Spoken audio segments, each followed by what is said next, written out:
newbie. It's that wonderful time of year when the semester is drawing to a close, where the kids are starting to get excited, when report cards are due, and when you have a lot on your plate. So I thought it would be a good idea to create the third in our series of videos on how to have a well-run classroom. And the focus of this video is to focus on how you're running your classroom, because how you're running your classroom can have a lot to do with the level of stress that you do or don't have around this time of year. During this time of year, principals are handing you information, your team members are giving you information, parents are wanting to schedule conferences. It is a really crazy time of year. And so for you as a new teacher or a newbie, it's important for you to kind of have your ducks in a row and have everything organized. That's right, organization is the key this time of year. And so this video will focus on just some practical tips for ways for you to keep organized so that you don't lose your mind as you have all these deadlines to meet and all of these things that are due this time of year. The first tool or tip of the trade has to do with how you keep your grade book. Now, most new teachers would start off with a book that looks a lot like this.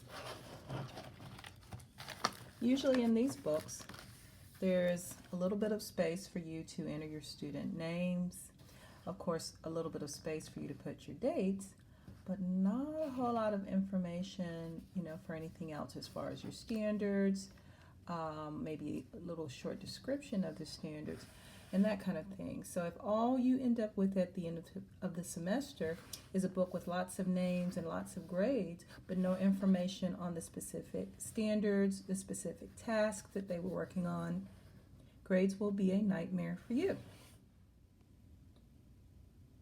Now, some teachers will start off with an even fancier roll book. This is a three-roll or three-line roll book.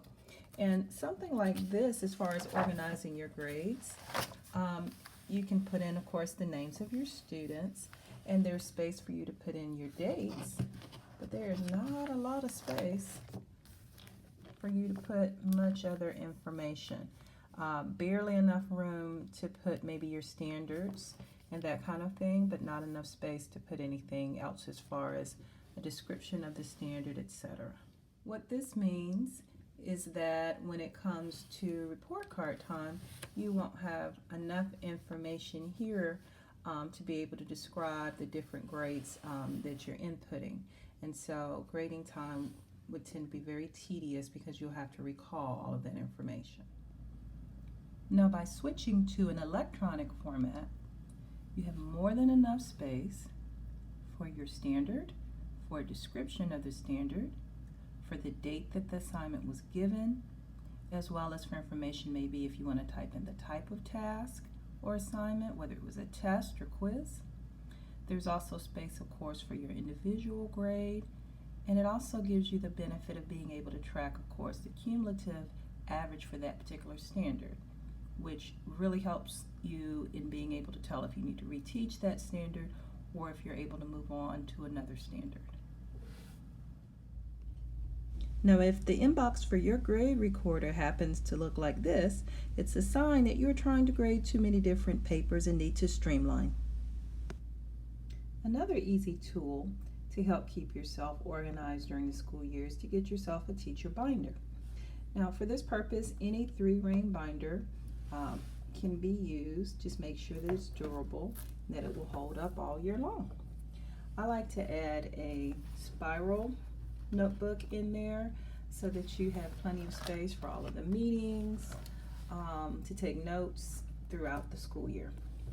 The other thing I like to add in there are color-coded folders to help you keep track of the different papers that you receive. I like to use red for things that I need to look at right away or address right away. I like to then also use maybe a yellow for things that I need to review. And then it's also helpful to have a green folder for things that are ready to be turned in and ready to go. And that just kind of alerts me, hey, check that folder for things you need to turn in. Another area that may help you is to learn to use templates in your classroom. A template is just a standard format that you save and you use over and over throughout the school year. Now this is one that I used to accompany my homework folders home, and we are also going to look at some other ways that you can use templates in the classroom.